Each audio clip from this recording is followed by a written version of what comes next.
Hello, Renegade marketers. I read recently that as of May 2022, there are now over 2.4 million podcasts with over 65 million episodes for you to choose from.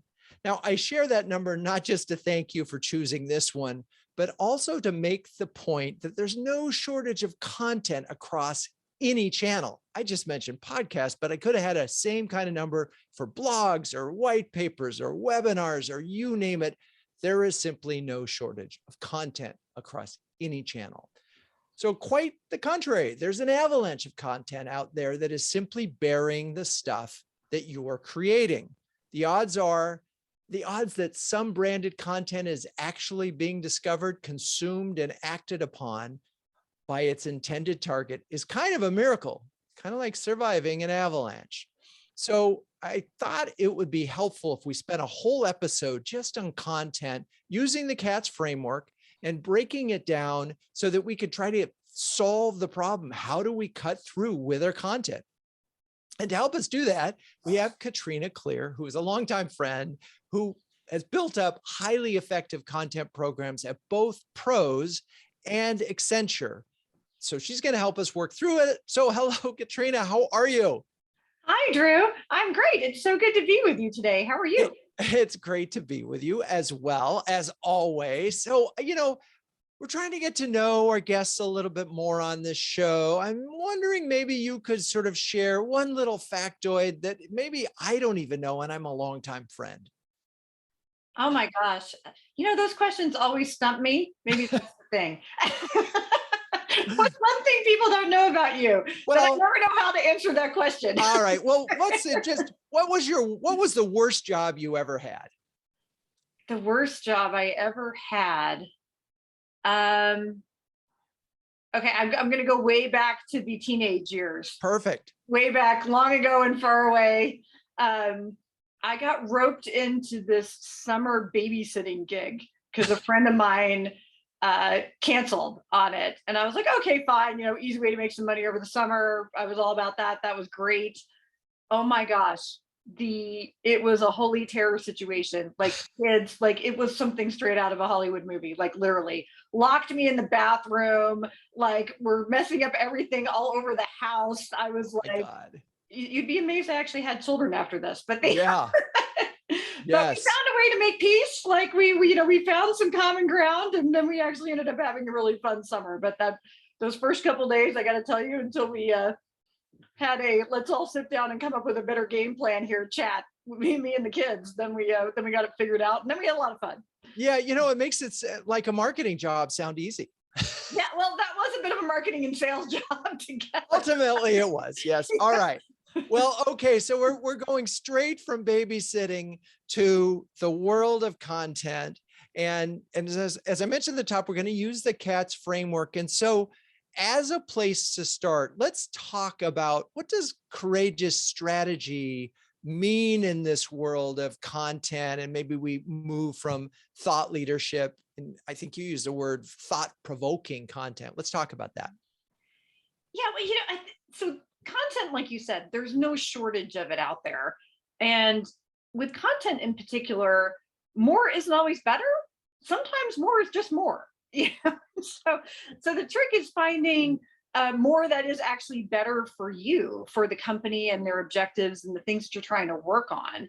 And so you can do thought leadership content, which can at times be a bit of an overused phrase too. But what really is thought leadership? Like thought leadership is something that isn't widely known. It isn't something that you can Google and find, 10,000 pages of results that say the same thing. It's not in the common vernacular, and it's not in everyday language yet, because it is leading points of view and research and data on things. So when you think about thought leadership, it really is that. It is something new and different. That's increasingly harder to do as the world moves so incredibly fast these days, but you still can do it. You can do that by partnering with other research groups. If you're a brand, maybe it's a think tank, a different publication that writes a lot about your space or that's known for thought leadership. Think tanks, universities are great for this kind of stuff too. You can call up your alma mater and set up some research and those kinds of things. But then you can also do thought-provoking content. And I think about that a little bit differently. Thought-provoking content doesn't have to be completely brand new. It can be a different pivot on something people have already been talking about and heard a bit about. It can be an update to some of the statistics and research of something that you've already done. Or it could just be planting that little seed of, there's more questions here that maybe we should go ask about this. And maybe we don't know what they are yet, but let's keep having the conversation to think about some interesting questions here. So thought-provoking and then thought leadership in my mind they're related, but they're a little bit different because you would use them in different kinds of Right. And I want to, so lots of interesting thoughts there and first I want to go back to the point of more isn't more isn't better. I mean, I honestly think everybody should burn up their content calendars because they become slaves to those. I really think they are the devil, but that's just me. I haven't ever heard anybody else say throw those away. That may be thought provoking, right? That's me being thought provoking. But the reason I say that is, if you have a content calendar, you say, well, we need 3 blog posts a week and we got to get those blog posts out there, right?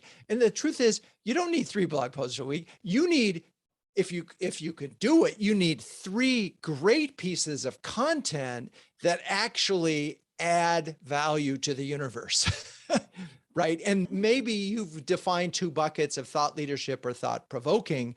And so anyway, I wanted to make a point on that one point, which is just, more is not more. And I think that's definitely true. And this has come up in huddles a lot, is more and more CMOs are saying that, they're putting more energy into less pieces to try to get more value out of it. I think the difference between thought leadership and thought provoking is an interesting segmentation.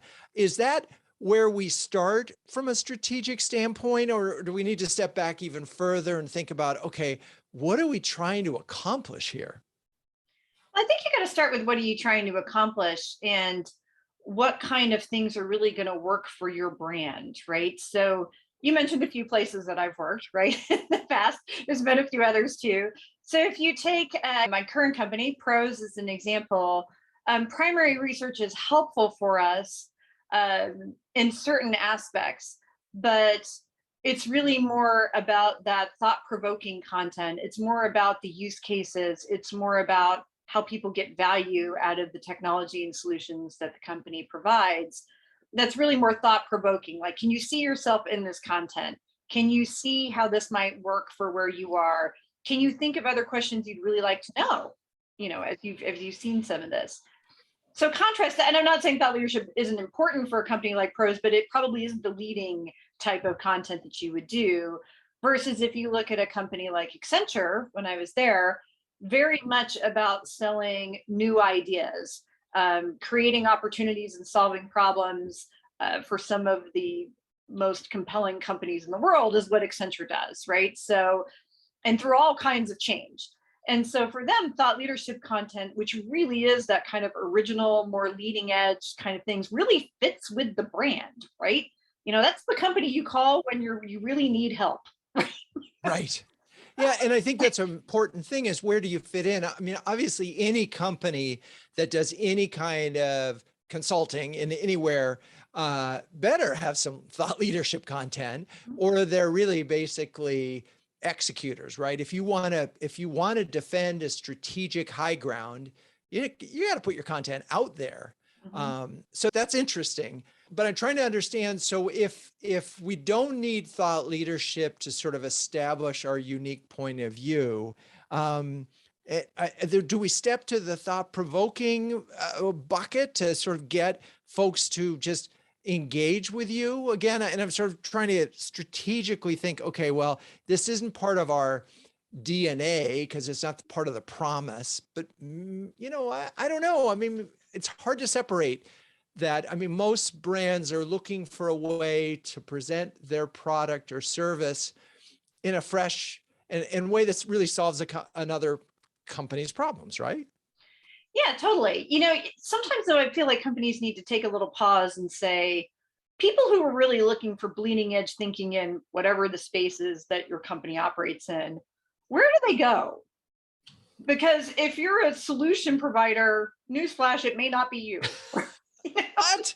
What? I know, and nobody wants to hear Oh, that, you're right? crushing me. I know, I've just crushed people, but where do they go? You know, a lot of times they go to places like the industry analysts that, you know, their job is to really write about the leading edge trends and the key themes in the space, not just that are going to hit today, but they're going to hit over a few years. And so they put loads of money and time and people and effort and commission all kinds of studies and work with some of those big think tanks and universities as well to come up with this kind of really thought leadership about any number of different spaces that companies operate in. So that's oftentimes where a lot of people in the market go to start, right? They go look at those kinds of things. And so you can, you know, draft off of their thought leadership content. You don't have to necessarily do your own entirely. You can reference key themes out of their thought leadership. You can connect other content that you have into what they've said in those analyst reports so that you kind of draft off of the goodness of the brand name of those research houses and analyst houses, but you add your spin to it so that you create some seeds of that thought-provoking kind of, you know, bent to things. So if you liked this, you'd also like that. You know, we found that people, you've seen these trends and you've seen these reports. You know what? Our product roadmap already embraces those key themes that fill in the blank analyst house, you know, the Gartners, the Forresters, the IDCs have said are going to be important 3 years from now. Guess what? We've already got that built in today in a way that our competitors don't. So you can pull it in to really benefit you personally for the brand that you're representing, but you don't necessarily always have to go out and do big, enormous thought leadership content. Because, you know, sometimes if that's not really what your company does for a living, then people are always a little skeptical. Yeah, well, and it's hard to build up that expertise. I mean, what's interesting is that everybody can be a publisher, Yeah. but not everybody is really good at it. And what you're really leaning into in this thing is the authority that, you know, by drafting on an analyst's content, which includes that people pay for, right? And that has in theory sort of a higher level of value, that you as an individual company are going to have a tough time in a short period of time building that kind of authority. And I don't think there's any debate there. It can be done. It just takes a lot longer than anybody is willing to, a lot of brands are willing to invest. But nonetheless, that hasn't stopped anybody out there, any single brand, from being a publisher. I mean, Right. I mean, how many brands launched podcasts in 2021? A lot. How many brands have just like cranking out things? A lot. And, you know, they're not stopping. And so this is one of these moments where if I were building a marketing department from scratch, I would really say, how quickly can I build authority? Or do I need to borrow it? You know, Well, do I need to lean? And this is like, can I really be an effective publisher in a short period of time? Well, and maybe you need to borrow it while you build it, right? Depending on what you're trying to do. You know, there's the short-term, long-term thing. You know, oftentimes what companies will do to bridge some of those gaps is put together kind of an evangelism marketing plan, right? And hire kind of the celebrity influencer, if you will, to work at the company, but go be that voice out there in the marketplace. And you see some of these pop up from time to time. But that person that you bring in as the evangelist comes with, Yeah. you're essentially drafting off that individual's brand as much as you are building your own thought leadership.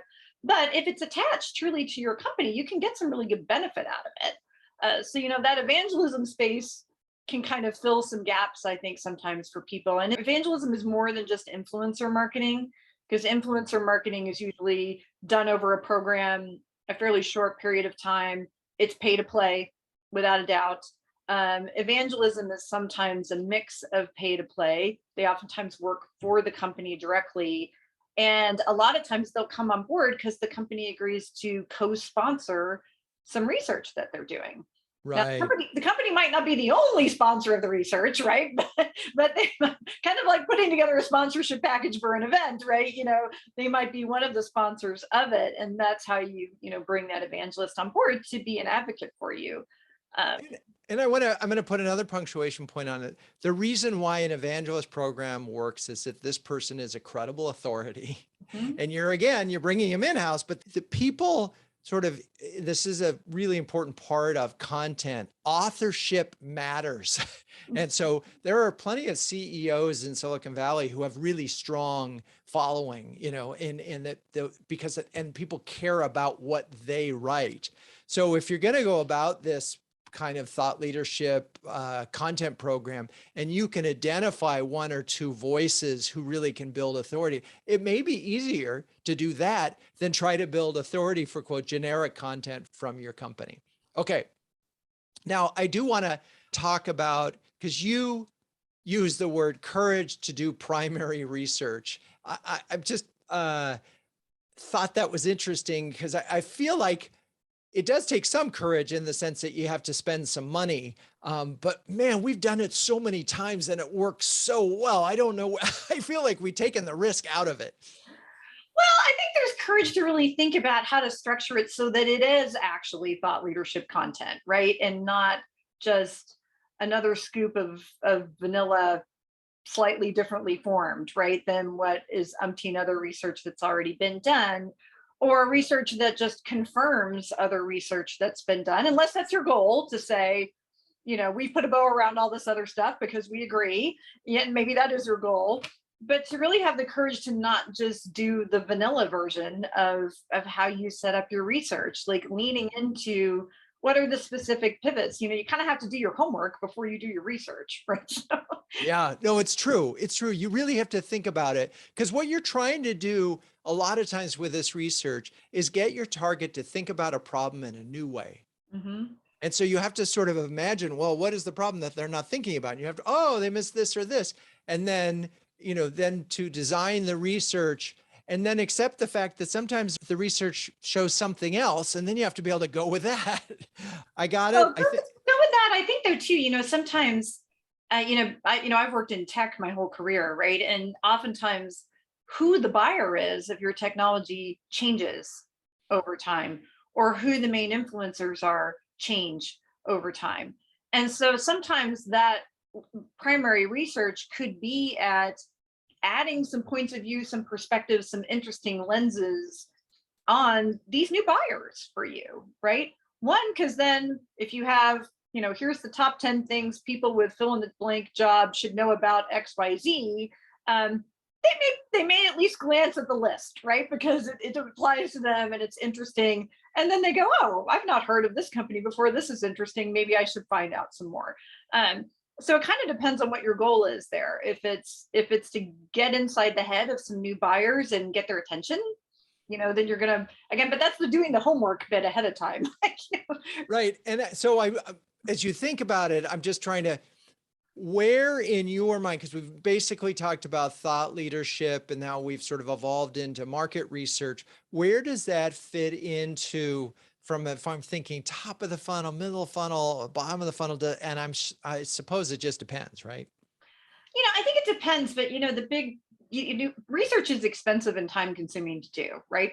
Some of it's not as expensive to do as it used to be, but it's still a decent chunk of one's budget, both in terms of people and dollars and time. And so you got to think about how you're going to create an arc out of that content, right? In terms of being thoughtful about how you're really going to use it, right? How long can you get, legs out of this thing, right? So, I'll give you one example from Accenture when I was there, and they do this report. It's come out not too long ago as well. Every year they do a technology vision, which goes deep on some really key leading edge trends of technology that anyone that's an executive in business should know. You should understand them. They can be really interesting for you. And they do an amazing amount of research and due diligence on and unpack these different trends in ways that you don't have to be a technologist to understand, which is one of the things I loved about it. But they do this every year to the point that people are chomping at the bit and anticipating when this report is going to come out. It's like a must read for people now because they've done it so well for so many years. And then they take that report and they do work underneath it. Then they add some industry pivots that turn into speaking engagements and blog posts and white papers and different things underneath it. They add some geographic pivots to it. So they slice the data underneath in some other ways and do that for some demand gen and different kinds of things in different market. So taking that research, and that's part of that do your homework first in terms of being thoughtful and scientific, getting all the cats in there, Drew, on how you set it up so that you can really componentize it and get some life out of this thing for some period of time. Because it is an investment up front, and you don't want it to be gone in a couple news cycles, so to speak. You need it to really perform for you over time. So how do you carve it up in some different ways that you can continue to get use out of it? And this is the thing that I want to I want to summarize, and we're going to keep moving and take a break, in fact. But before we do that, a couple of things. This Accenture study is a great example of tentpole marketing, where you do one big thing and then you carve it up. And what I love about that example is you do it year after year after year, and the value increases. Because you're doing this study, you also have, in theory, you have data that you can compare from year to year, and you get known for that. And particularly in Accenture's case, obviously they want to be associated with tech vision, but it's just a way of thinking about your content. This is why don't think small with content, think big, and think about how, because that is the only way you're going to cut through the clutter right now. Okay, we're going to take a break. And when we come back, we'll talk a little bit more about artfulness, a little bit more about measurement. And so we'll be right back. Have you thought about doing some market research, but didn't have the manpower or expertise on your team to make sure your research was methodologically valid, insight-rich, and newsworthy? Research that can be a tentpole for an entire quarter's worth of marketing activities? Research that your SDRs can use to help move a lead into a genuine opportunity? It's a lot to ask for market research, which is why more and more B2B marketers are coming to Renegade for help in this area. Renegade will help you craft the questionnaire, field the research, analyze the results, and even write up and design the report if your in-house team is too busy. If you're a B2B CMO, even thinking about market research, do yourself a favor, visit renegade.com and set up a time for us to chat. Okay, we're back. And let's see. So let's talk about this sort of artfulness and mixing things up, and how do we make sure that you invest enough, but that you get value out of it? And you gave an example with Accenture, but I'm wondering if you have an example from pros. I do. Maybe I can bring in the customer value research there. Great. Let's talk about that. Okay. So, thinking about that research angle though, too, Drew, even if you're not a company that like Accenture has already established this cadence of research that you do every single year, and the people wait for it, like the Oscar nominations, like what's going to be in the trends this year. You can still get started, and at Pros we've done that as well. We started doing some customer value research. We have an amazing science team at Pros that you want to talk about a scientifically sound study on this. I was like, okay, wow. I was frankly really blown away. I'm like, I have friends in market research that you should talk to, because this methodology is about as rock solid as it could get. But that's what happens when you turn data scientists loose on these kind of things. But they went back through and mined and analyzed and did interviews with and looked at platform data and all kinds of other data, and anonymized, right? So that we could get trends overall for the value that Pro Solutions had delivered to customers over a handful of years. And it was amazing what came out of that, right? Now, that's not research the company had done historically. It's something that we aspire to do more frequently going forward, because a technology investment is great when it returns value initially, but then it needs to keep returning value, right? It's a little bit like compound interest. You expect it to accrue over time and have more ROI as you go forward. And so, we did all this research on customer value. We got some interesting, really phenomenal statistics. out of it in terms of, some good stories that we could lean into and connect with our case study work that we've been doing, and some really good proof points that we really can prove it. Like the data is really, really there. And so to be able to carry that forward with some of our brand messaging around outperforming, right? We had a key theme in our signature event last fall around creating certainty in an uncertain world. And so what's better to create certainty than ROI and data points, right? That gives you peace of mind and certainty without a doubt. And so we launched a Halo campaign from a brand standpoint, and then this is getting followed up with more case studies and other landing pages and more tutorials and different kinds of things behind the scenes. But the initial brand campaign is called Certain to Outperform, and it pulls forward some of these data points that we found. Things like, an 8% revenue lift was realized on average by everyone. That ROI was realized in 90 days, which for a platform solution is very fast, right? That on average, customers saw a 5% margin improvement. And so these are real tangible numbers, right? That can spark a lot of conversation. Again, thought-provoking content there. And then we drafted it off some of the thought leadership content from some of the big analyst houses that had done research like configure price quote solutions, which is one of the things that Pros sells, returns an average of $6.22 for every dollar you spend on the platform, right? And they've had key themes and trends around what makes that true. So then we can pull that in, that thought leadership from the analysts, into our thought provoking from our customer research, and you mix it all together and you get some really good, interesting things that you can put in the market. And again, things that have a little bit of staying power to them. They don't disappear in a news cycle. And so you can bring these stats and these trends back up to reinforce case studies that you do. You can drop them into different keynote messages that you have. It can filter through a lot of your sales content at different points in the pipeline. Like you said, is it top of the funnel, middle, like where? The answer is yes. All right. But if you do it thoughtfully, it can be a good teaser set of content for your SDRs to get leads in the door. So you can use it in a lot of different places. I think the point is taking a moment to really think about how it can really work for you.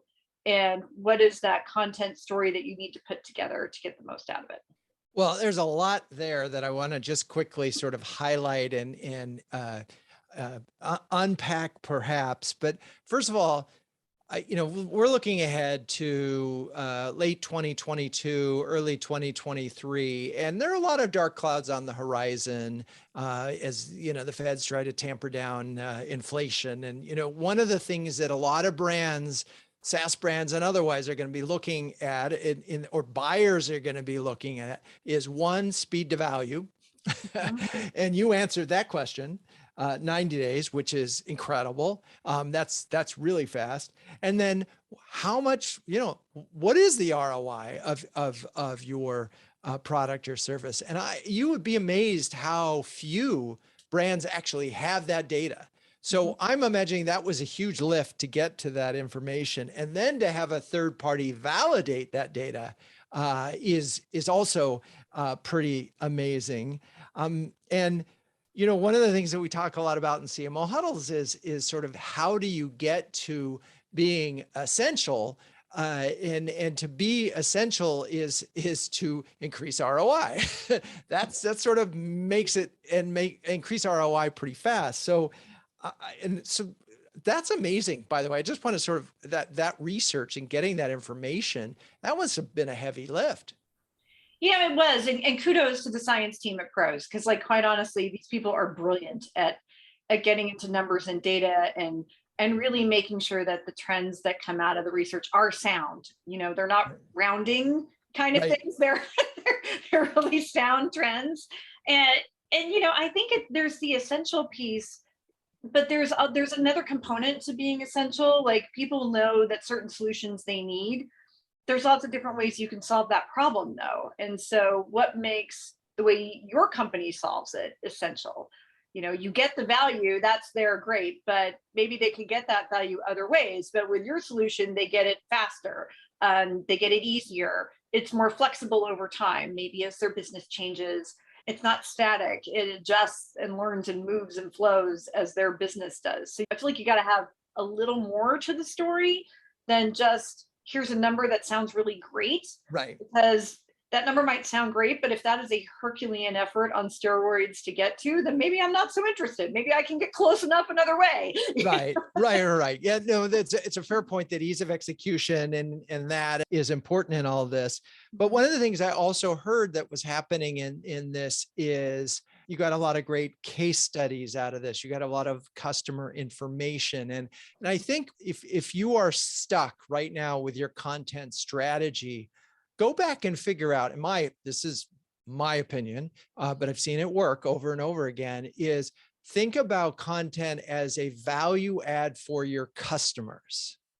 So what does that mean? Does that mean you're celebrating them with case studies and doing in videos that make them look really good and really smart? Does it mean that you're giving them content that will help them in their careers or help the company in ways beyond what your product or service does? You never go wrong when you start your content program saying, how does it benefit the customer? And I would say that 90% of content is created. Oh, well, we can use this to get Google to come to our website. That's not about new current customers, or we can use this for salespeople to put in front of them, right? I think the balance is off, because if you can put it in front of an existing customer and that gives them value, then there's a pretty good chance that it will be valuable to your prospects. How do you think about that framework?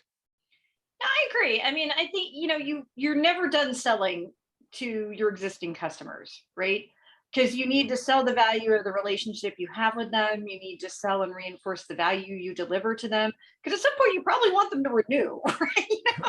And that renewal process, it starts as soon as the digital ink is proverbially dry on the first contract. Everybody talks about land and expand and all those things. So what's your expand play, and how are you going to set up that conversation? And so, I think existing customers are a great litmus test for content that you might put out there, particularly things that are solution guides and case studies and that kind of thing. Because if anything seems a little fluffy or off to them, they'll tell you. They will, which is great, right? Exactly. You just can't bullshit them.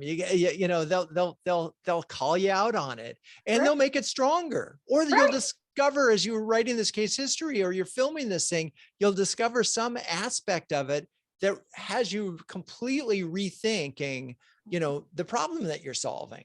Right. And isn't it better to have an existing customer tell you that, so you can shape the story better? Then they feel also invested in your success. You can give them back some more things of value. And it's always better for an existing customer to give you a heads up on what can make it better than a prospective customer to go, nah, I don't know, seems a little fluffy. Exactly. Walk away, because they're not going to tell you. Yeah.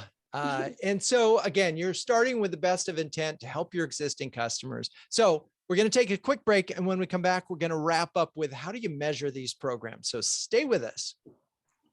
If you don't mind, I'd like to plug Cmo Huddles for a second. Launched in 2020, Cmo Huddles is an invitation-only subscription service that brings together an elite group of CMOs to share, care, and dare each other to greatness. One CMO described Huddles as timely conversations with smart peers in a trusted environment, while another called it a cross between an expert workshop and a therapy session. If you're a B2B CMO that can share, care, and dare with the best of them, visit cmohuddles.com or hit me up on LinkedIn to see if you qualify for a guest pass.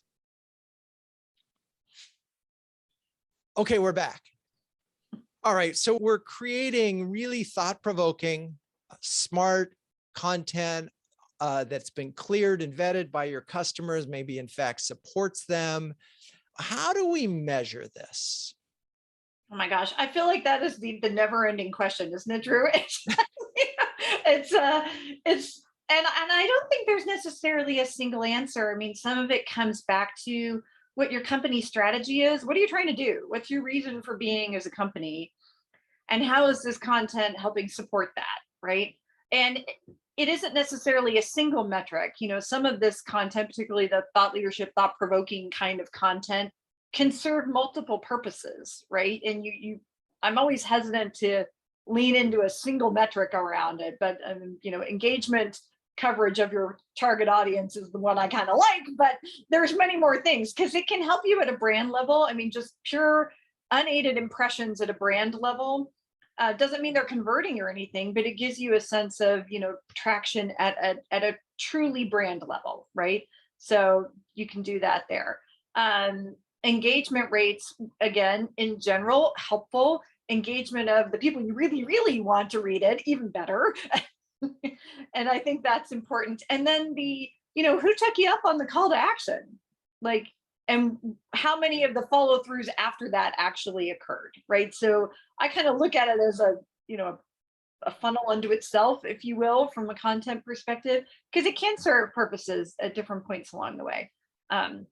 Yeah, I love all those. And I think it is important, one, that you have them. It's unlikely to be any single metric, although you can get overwhelmed with metrics. And what I like about this sort of engaged coverage one is then we're looking at on a macro level that this in some ways it's about reach, right? And that's part one is, having some kind of reach metric and where content fits into that number. I also love the notion of who, and the action that they took. Because one of the things that I wanted to sort of get to now is a lot of CMOs, and this is happening in huddles a lot, are talking about lower funnel challenges. And we're back to this point of, we got the lead, we've qualified it, the SDRs called them, they've seen the demo. We're really far down along the lead of opportunity process, but it's not closing. Mm-hmm. And it's because, and they don't always know why, but it's like the CFO hasn't blessed the ROI model yet, or hasn't seen an ROI model, or the security person doesn't really trust this particular architecture, and they just haven't told you so that your CISO can call their CISO, right? So what I keep thinking about is the role that content could play there. And there, we're not looking for mass numbers. We're only looking that CISO read this security report on why it's safe to use this tool internationally, right? Or and so that's where I think about the micro metrics of the right content for your key, the folks on the buying committee. Yeah, and I think some of that is, sales is a really in-depth conversation with some visual aids and stories that they can pull out of their pocket, often provided by marketing, right? So it's that combination of things. So some of it is having those referenceable case studies that are either within an industry, but it doesn't have to be in that industry if it solves the same problem, right? But how you package that and position it to those couple of people, again, in that account, to, don't just say, here's a case study, you have to frame it, right? Sure. Here's a case study. I know it's a different industry, but let me give you a little background and context on what we were trying to solve for this customer and how we did it. Because I think there's a lot in there that I've heard you say as well. And I think you'd find it beneficial, particularly for reasons A, B, and C. So it's how it gets positioned to them that I think is really, really important.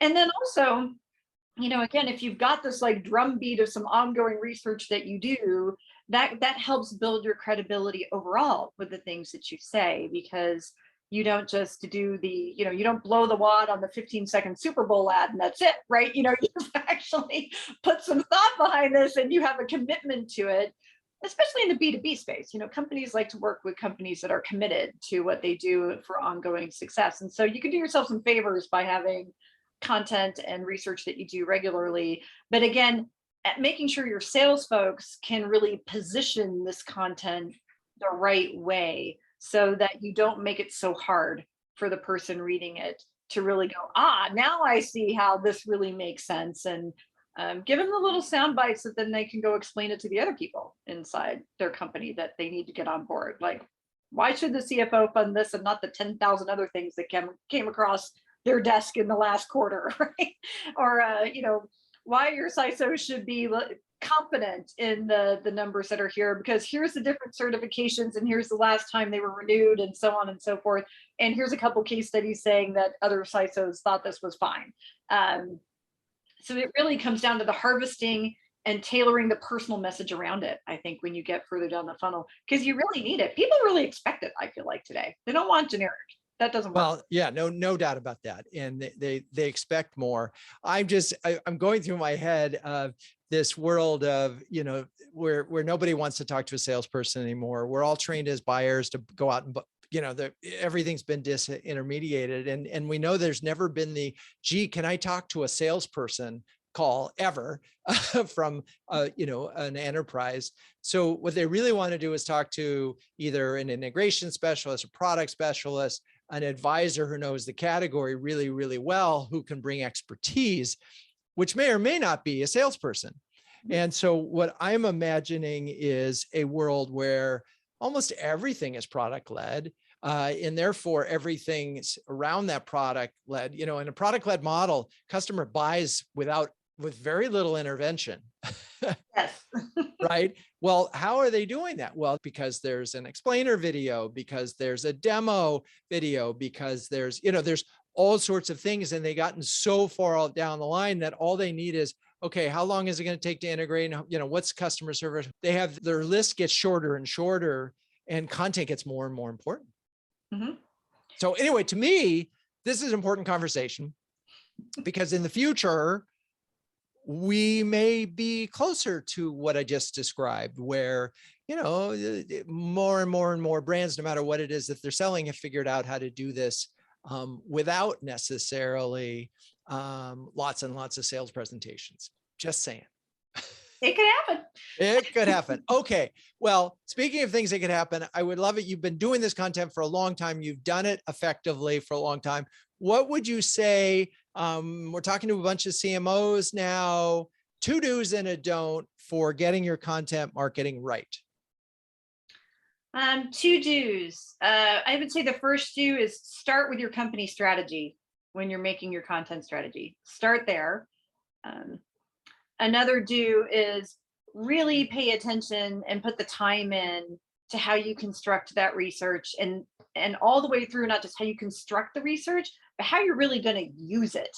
Because it's really hard to go back and close a gap if you didn't think about it ahead of time. So really think about how you're going to use it so that you set the research and the content up that it fits your game plan. And in terms of a don't be generic. Don't do research that says something that anybody could Google and find 10,000 results that say the same thing. You're not helping yourself. You're not helping anybody else. You'll be drowned out in the noise. So don't be generic. Yeah, don't add to the pollution that is already out there. Let's go green with our content, people. And, no more pollution. Make sure it's not generic. Love that. Katrina, Klier, thank you so much for your thoughts today on content. I just amazing conversation. Oh, thank you, Drew. I could talk about this all day long. So let's do this again at some point. This was fun. Thank you. We will. Okay. And to the listeners, if you got value out of this show, do me a favor, go to your favorite podcast channel and give us a 5-star review. Those are always appreciated. Renegade Marketers Unite is now a production of Share Your Genius. Melissa Caffrey is our content director. The music is by the amazing Burns Twins, and intro voiceover is Linda Cornelius. To find the transcripts of all episodes, suggest future guests, or learn more about my new book and the savviest B2B marketing boutique in New York City, please visit renegade.com. I'm your host, Drew Neiser. And until next time, keep those renegade thinking caps on and strong.